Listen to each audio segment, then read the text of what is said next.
Hello, everybody, and welcome to WarCrafters for February 9th, 2025. It's Season 2, Episode 6. I am Mayor Watt, and along with the sentient AI from the future, we talk about 5 articles that are aggregated into ohmtown.com and a sub-channel called WarCrafters. It's the name of the show. Not all of our articles are going to come from it, but if you are interested in gaming news, that's where it all gets aggregated to, with some other stuff depending on the content being aggregated elsewhere. So it's probably smart if you just go over to ohmtown.com and become a subscriber there and follow us here on Twitch and here on YouTube. We have 1,800 plus episodes over on YouTube, and there are 6 weekly podcasts and 1 daily podcast that has 4 years now worth of content. All right, let's get into these 5 articles. They're going to be Nightreign won't be a live service, Dig VR, 22K games, $5 Soulslikes, and 8 things to do in Kingdom Come Deliverance 2. Everything is powered by ohmtown.com. So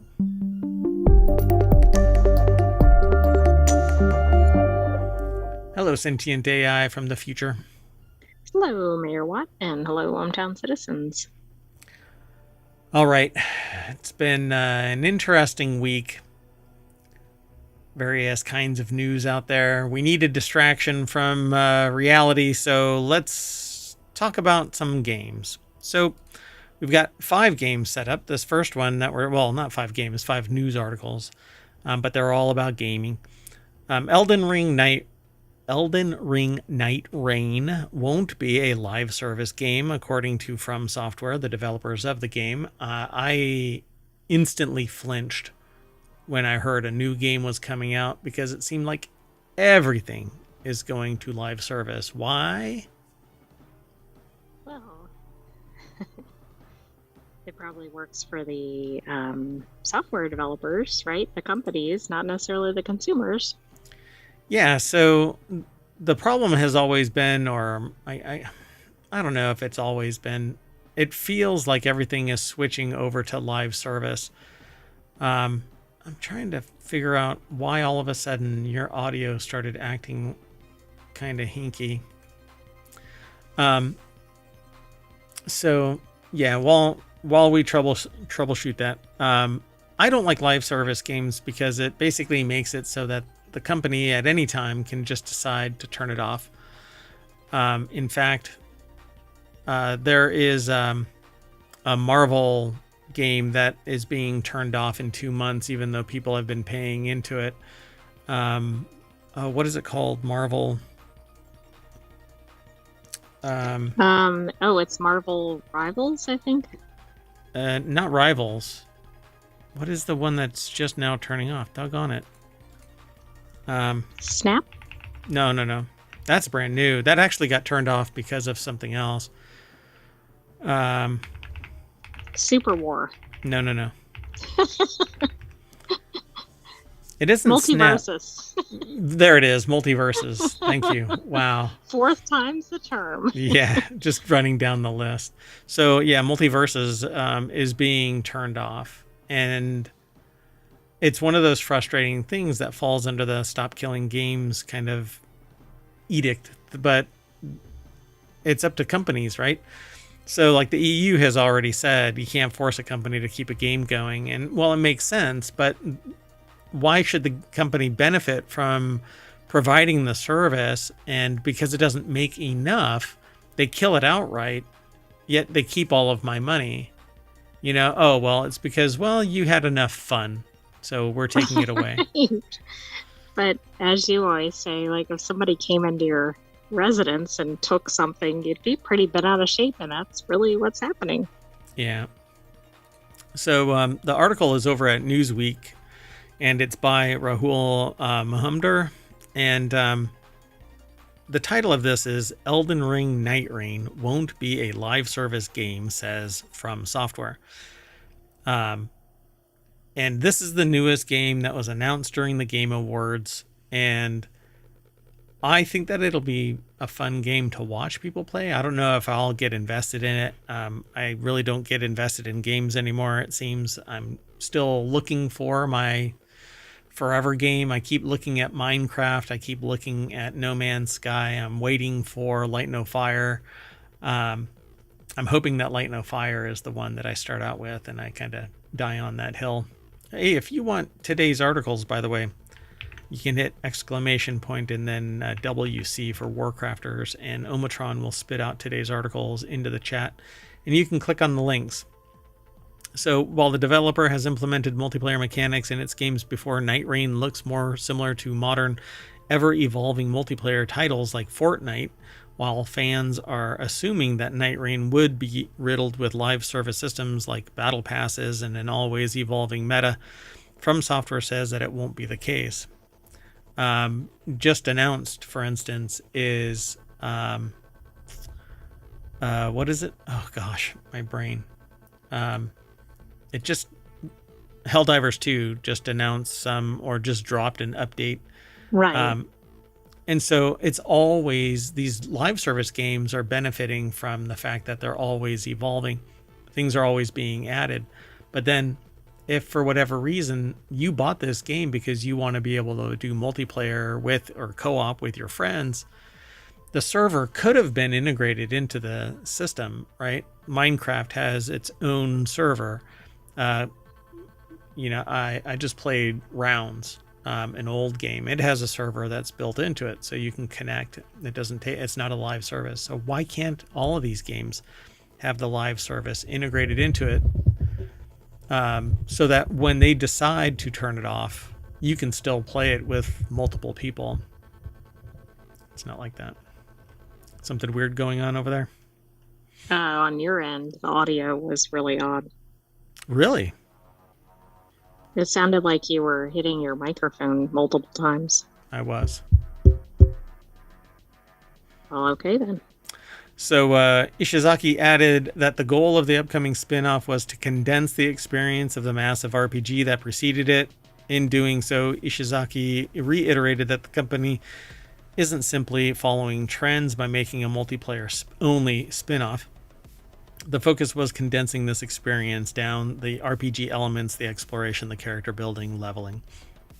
So apparently it's not going to be a live service, but it is being condensed down into a multiplayer experience. Right. I mean, does that translate to we're not going to give you as much? Or is it really going to be like, okay, this is actually a win for the players?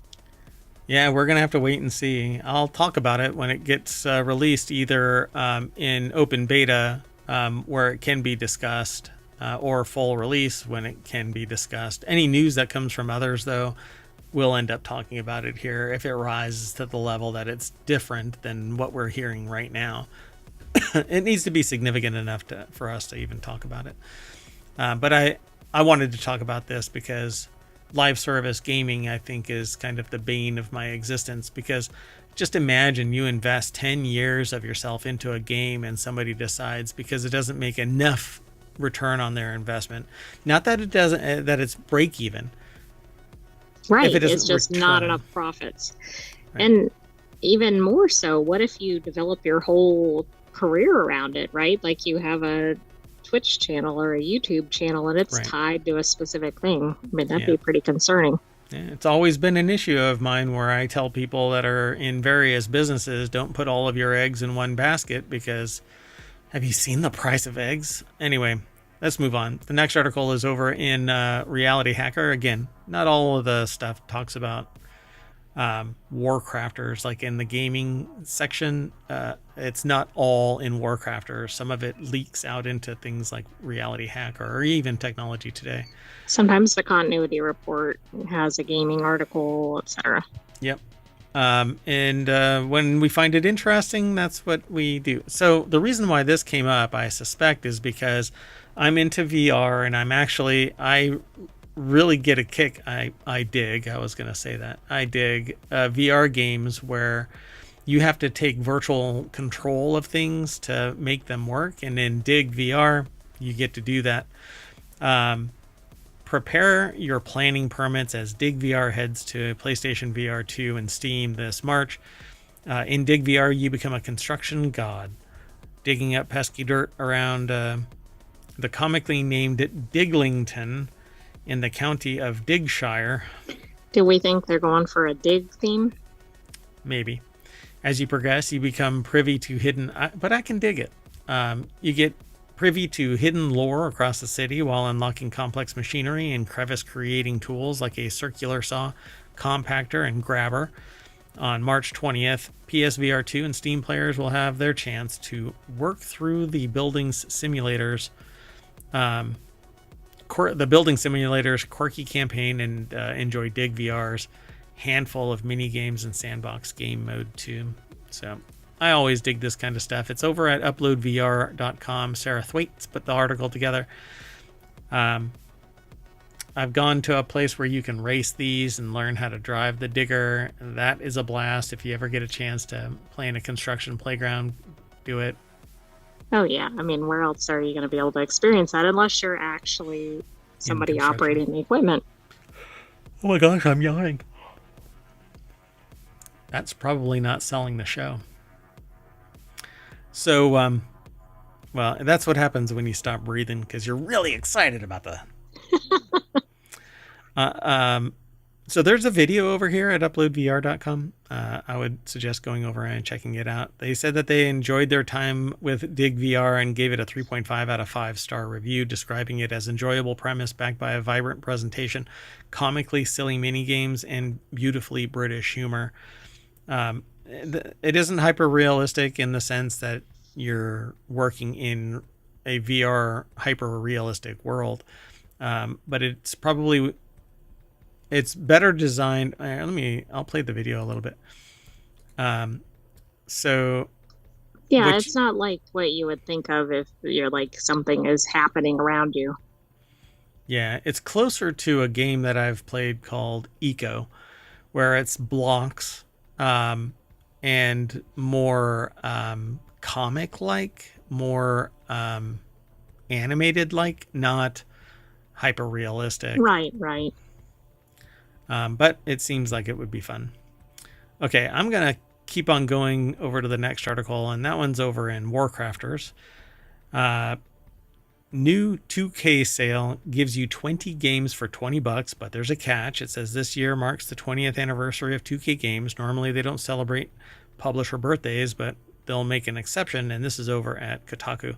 They're going to make an exception because it's 2K Games is honoring the milestone with a big sale on Steam, and that has one particularly noteworthy offer, a package that includes 20 games for $20.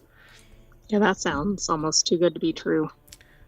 Yeah, actually, let me go over to there. I want to see this. But I mean, it has games that I've heard of. Yeah, it has quite a few. So Borderlands, okay. Zach Zweisen over at Kotaku.com put this article together. It's been sitting on the Steam store front page since their original announcement.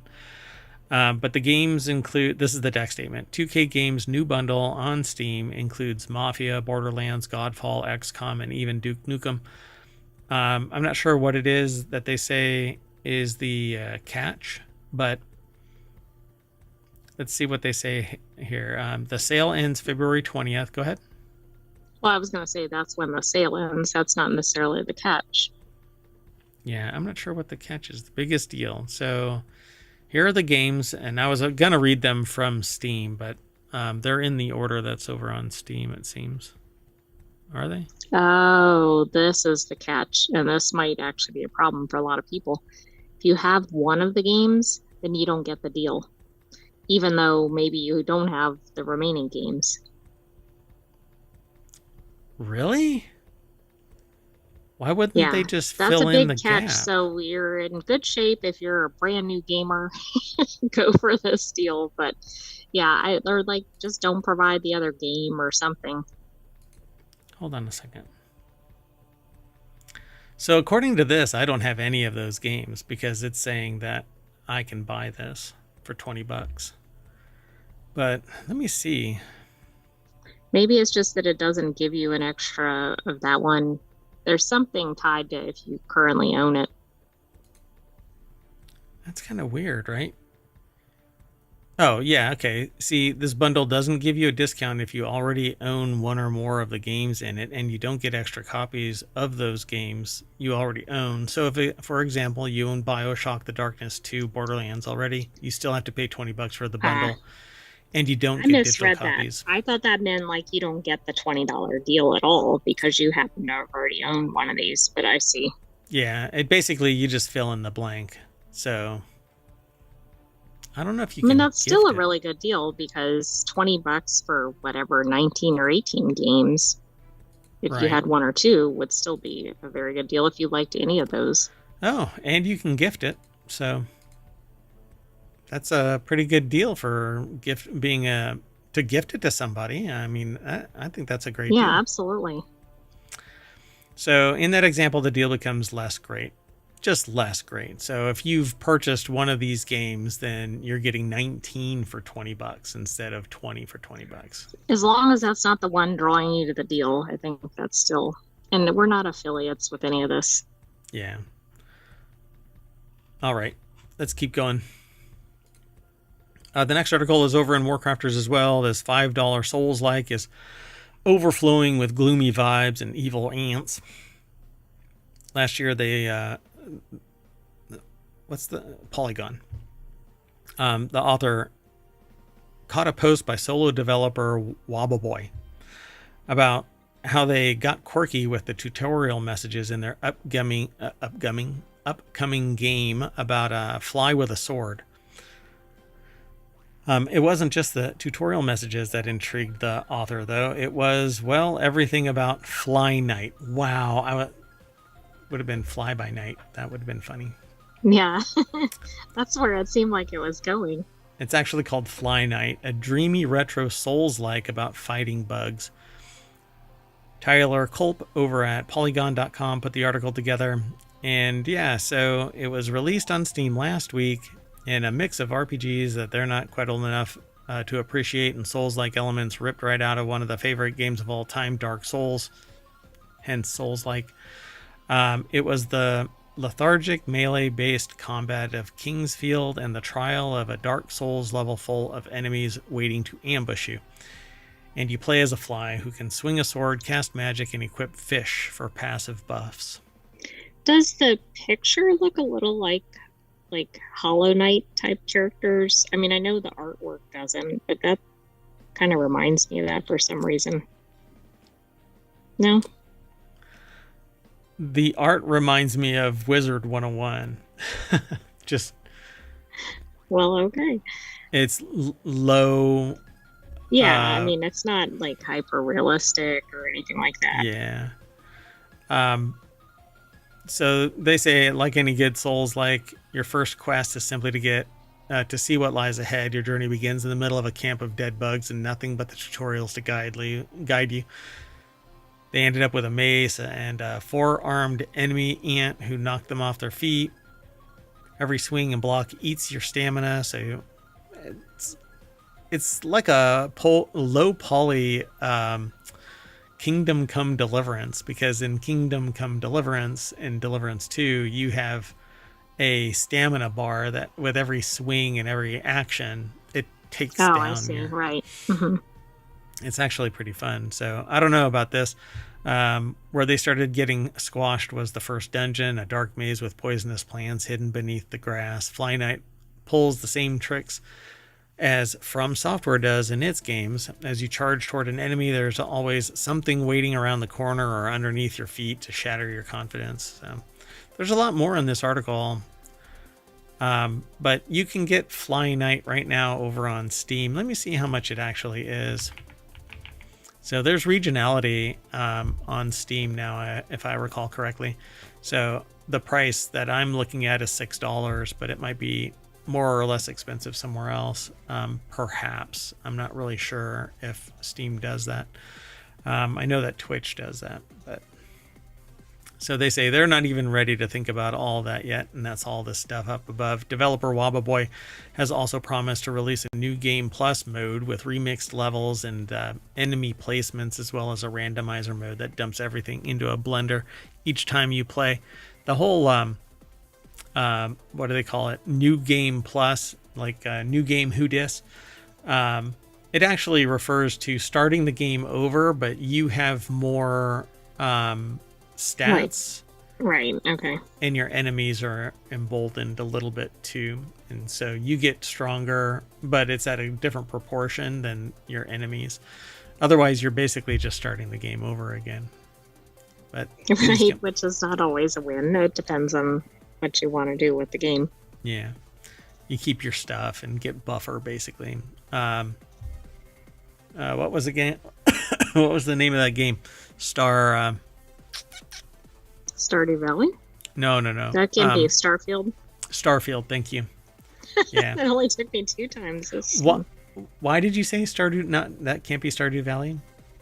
I knew that wasn't the right kind of game that you were referencing, but that was the name that came to mind.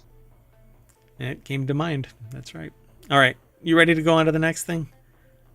I am, and I'll try not to come up with any other game names during this episode because it's not happening. That's great. That's great. So the next article and the last one for today's WarCrafters is over in WarCrafters. 8 must-do things for a strong early game in Kingdom Come Deliverance. I actually wondered if this article was in here when you referenced it, but I didn't want to say anything in case it wasn't. Yeah, I had to drag Kingdom Come Deliverance. It's been out for a few days. Kingdom Come Deliverance is an ambitious game that transports players to Bohemia in the Middle Ages. Essentially, if I recall correctly, that's Turkey nowadays. Let me make sure. I'll look that up. Okay. So, immersing them in an epic journey filled with challenges and discoveries through the eyes of Henry, the protagonist. This Czech Republic. Oh, Czech Republic. That's right. Oh, I'm so sorry. I totally knew that. Just, I don't know. It slipped my mind. I'm sorry about that. The moment you said that, everything clicked back into place. I'm like, oh, God. So Kingdom Come Deliverance, it says you basically take on the persona of Henry, the protagonist.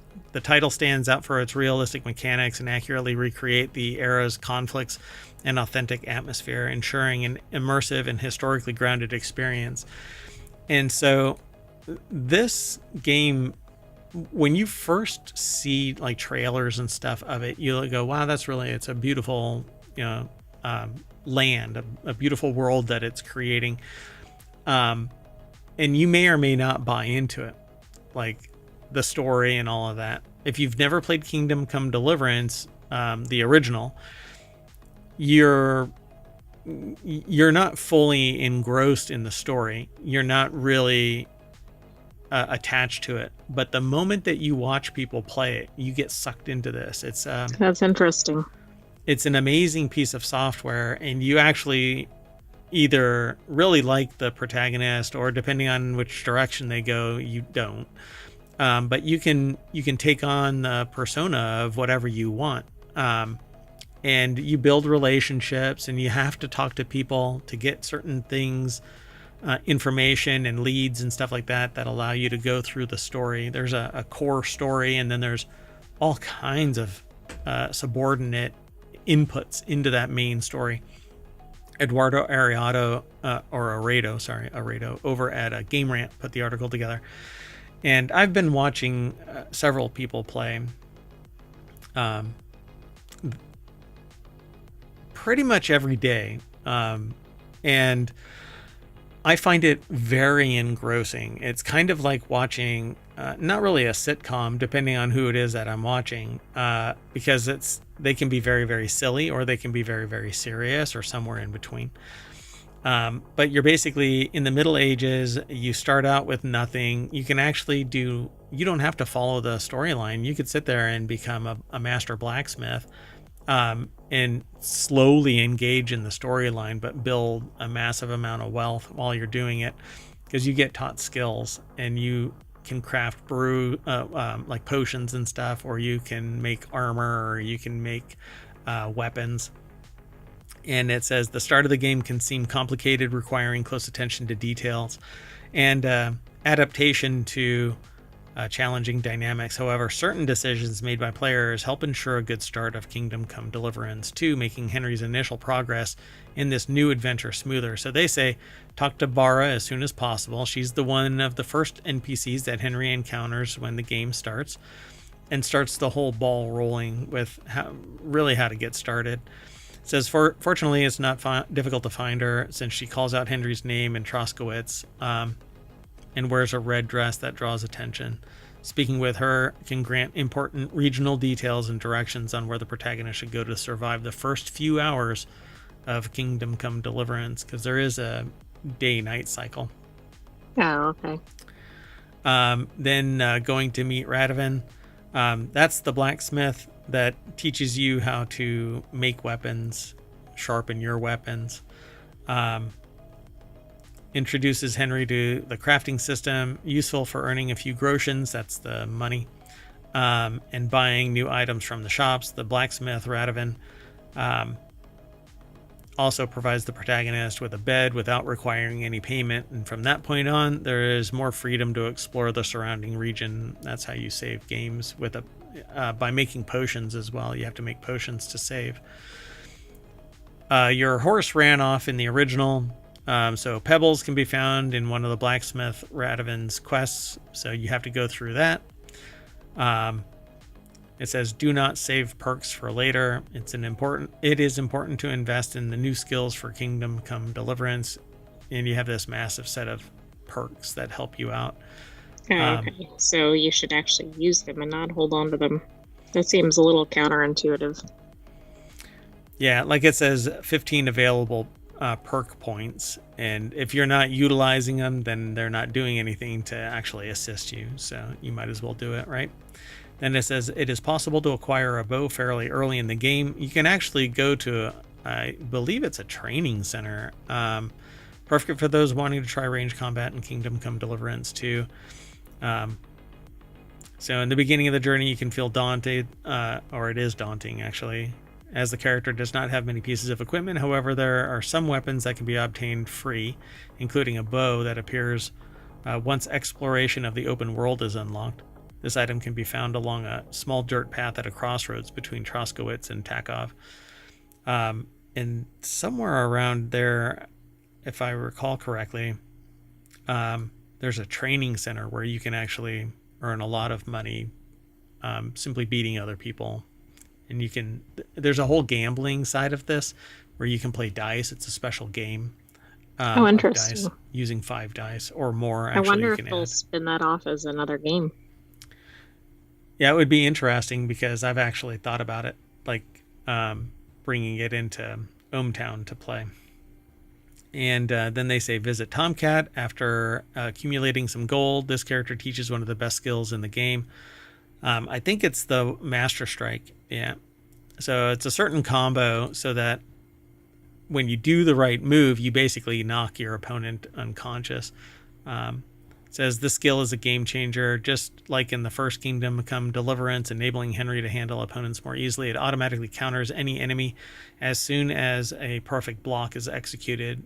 Tomcat's location can be discovered, and more about him can be learned by speaking with Bara. Again, you need to speak to everybody who's willing to talk to you. And even your appearance, if you've gotten in combat and you're bloodied, when you go to talk to somebody and you've got blood all over you, even in the real world, right? Nobody's going to talk to you. They'll call the police. Right, but I didn't know games would account for that.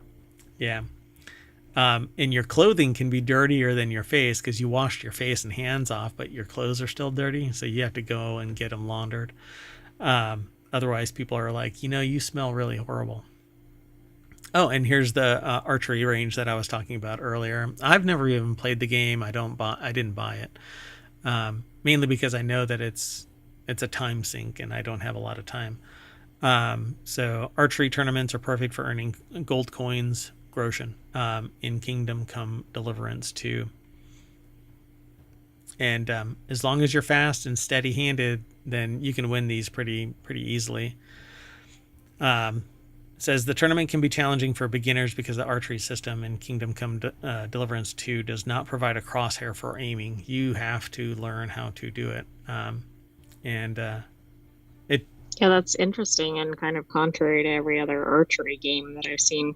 Yeah, there's no crosshair, so you have to fire it once and learn quick. Otherwise, if you don't, you're just going to be wasting shots. And then finally, the marigold decoction recipe as soon as possible. Healing potions are indispensable for combat. So learn how to do these decoction recipes so that you can basically heal. It says it's not a cheap item costing 150 groshens, and it makes Henry come some time to gather all that money, especially considering other necessary equipment. Nonetheless, it is an investment worth making regardless of the price, because healing potions are essential to surviving any situation in the game, particularly combat. I mean, that probably goes for a lot of games, right? If you can't heal, you're not going to last very long. Yep. So if you can get all of the materials, the crafting for alchemy is complex and time sensitive. You have to lift a pot and set it down and grind stuff in a mortar and pestle and add a certain amount in a certain order, and it's quite fascinating. There's a whole recipe book and an area where you do the alchemy, and you set the book down and it opens up and you flip through the pages. It's very immersive, but it's a blast to watch people play it, let alone play it if you're into this kind of a game. GameRank gives it a 10 out of 10, by the way. So, but it is violent, it is bloody. There's a lot of language, colorful language, but you know, as long as you go, look, this is a game, it's not real world, don't sit there and try and turn a game into the real world, then anybody that might want to play this that isn't necessary, well, any children that are going to play this, they can be taught right from wrong.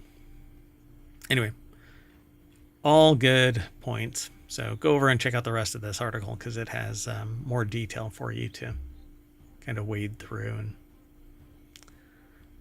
and do a decoction of this article. Ta-da! It's come full circle. It has. But that's it. You want to just end the show, huh? That's fine. Okay. Well, we got to go back to the main page. That's right. So we're going to decoct ourselves right back to the front page of WarCrafters over at ohmtown.com. It's a little clunkier to get there, you know. You have to go to ohmtown.com, and then under Creative and Maker is WarCrafters. You click that link, it takes you here, and then you have a bunch of news that you can read about.